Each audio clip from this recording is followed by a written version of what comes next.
नमस्कार। मैं वीरेंद्र कुमार अधिवक्ता और आप सभी YouTube के दर्शकों श्रोताओं को YouTube के इस चैनल रियल नॉलेज पर स्वागत है।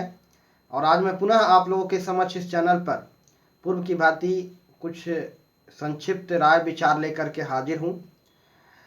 तो चलिए मैं अब बातों की शुरुआत करता हूँ। तो सबसे पहले मैं यह बता दूँ कि इस चैनल पर शुरू से ही सोशल वेलफेयर से संबंधित, समाज कल्याण से संबंधित हमेशा कुछ न कुछ मंतव्य विचार व्यक्त किया जाता रहा है और किया जाता भी रहेगा। यह चर्चा अनवरत चलते रहेगा, यह कभी खत्म होने वाला नहीं है। कभी कभी कुछ कारणवश वीडियो अपलोड करने में एक दो दिन हम गैप कर देते हैं। ज़्यादातर प्रयास होता है कि रेगुलर वीडियो अपलोड करें। तो कुछ हमारे दर्शकों को थोड़ा मन में ये लगता होगा कि शायद बंद कर दिया गया हो, बंद कर दिया, लेकिन ऐसा नहीं है। और बहुत महत्वपूर्ण बात यह मैं बता दूं कि बहुत से लोगों को जो बहुत सारी चीज़ें जो जिन कुछ लोगों को बहुत चुभता है, सच्चाई और तथ्य कुछ लोगों को चुभने लगता है। इसलिए वे विविध माध्यमों से कटाक्ष करते हैं। लेकिन जो भी सचमुच में अच्छाई पसंद है जिनको, वे हमेशा इस चैनल पर बने हुए हैं और सुनते भी हैं। तो दर्शकों से मेरा अनुरोध है कि वीडियो यदि सचमुच में अच्छा लगे तो इसको अधिकतम लोगों को शेयर करें और चैनल को सब्सक्राइब अवश्य करें।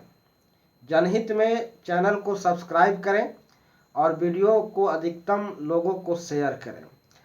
और मैं अपना कुछ व्यक्तिगत विचार के साथ साथ मैं कुछ नामी हस्तियों का, कुछ नामी लोगों का आप लोगों के सामने आने वाले दिन में कार्यक्रम प्रस्तुत करने जा रहा हूं।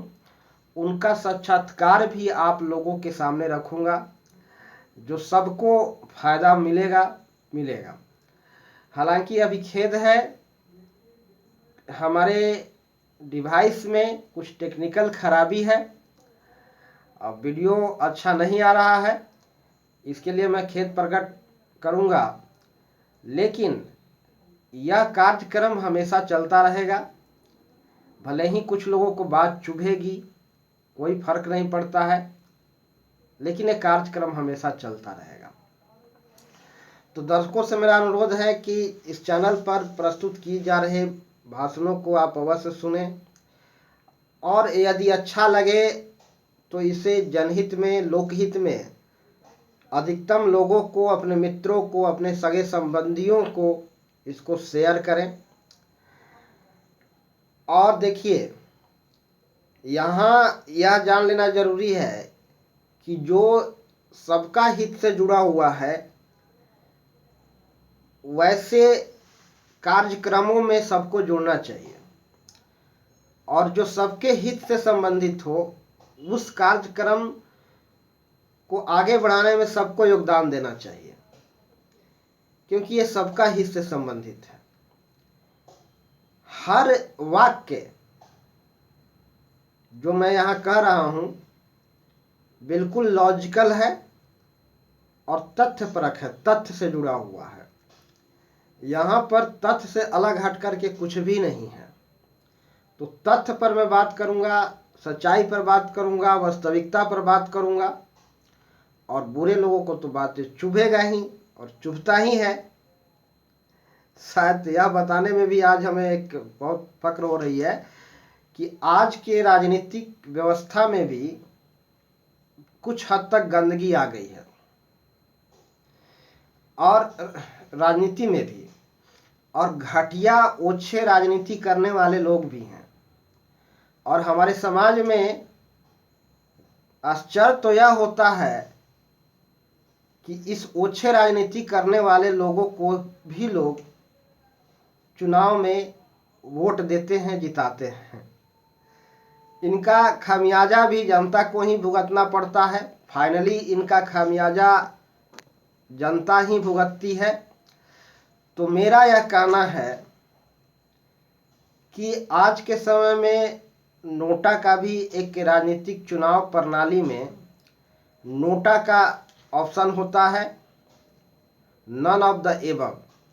तो इसे और ज़्यादा सशक्त बनाने की ज़रूरत है।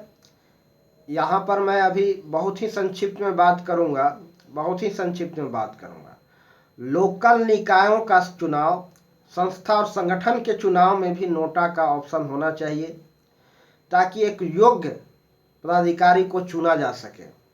और नोटा के ऑप्शन को और ज़्यादा प्रभावकारी और सशक्त बनाने की ज़रूरत है। चुनावी प्रणाली में आज लोकतांत्रिक तरीका से किसी भी संस्था का, संगठन का, लोकल निकाय का चुनाव हो रहा है, तो इसमें भी नोटा का ऑप्शन होना जरूरी है। और नोटा के जो ऑप्शन है इसको और ज़्यादा प्रभावकारी तरीका से लागू करना जरूरी है और सशक्त करना जरूरी है राजनीतिक चुनाव में सुधार करने के लिए। तभी अच्छे लोग को आने का मौका मिलेगा। अच्छे लोग राजनीति में आएंगे और जब अच्छे लोग को राजनीति में आने का मौका मिलेगा तभी अच्छा कुछ कार्य सध पाएगा, अच्छा हो पाएगा।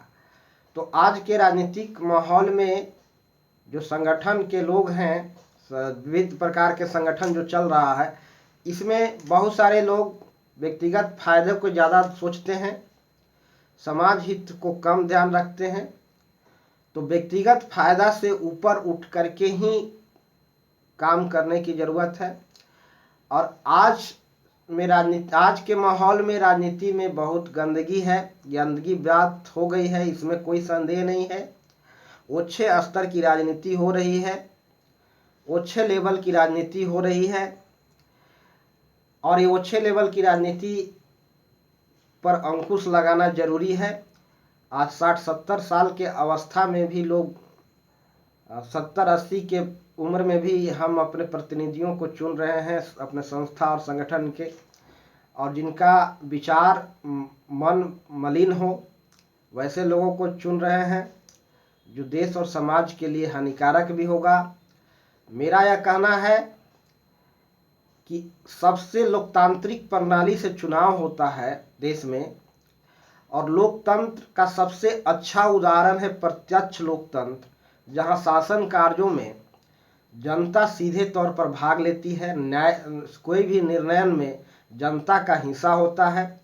और छोटे देशों में ऐसा संभव है, छोटे राज्यों में संभव है। स्विट्जरलैंड में इसका उदाहरण है, स्विस में प्रत्यक्ष लोकतंत्र है, जहां जनमत संग्रह के आधार पर निर्णय होता है।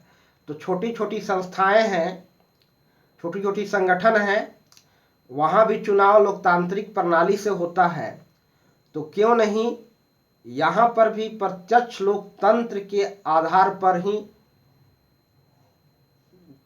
प्रत्यक्ष लोकतंत्र के आधार पर ही निर्णयन हो, विविध मुद्दों पर निर्णय प्रत्यक्ष लोकतंत्र के सिद्धांतों पर ही हो, अर्थात जनमत संग्रह के आधार पर लिया जाए तो ज़्यादा उपयुक्त होगा।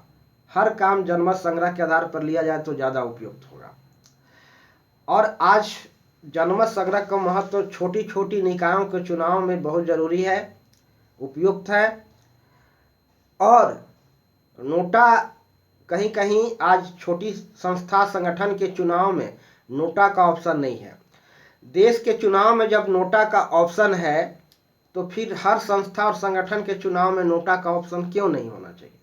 और नोटा को और प्रभावकारी ढंग से लागू करने की जरूरत है।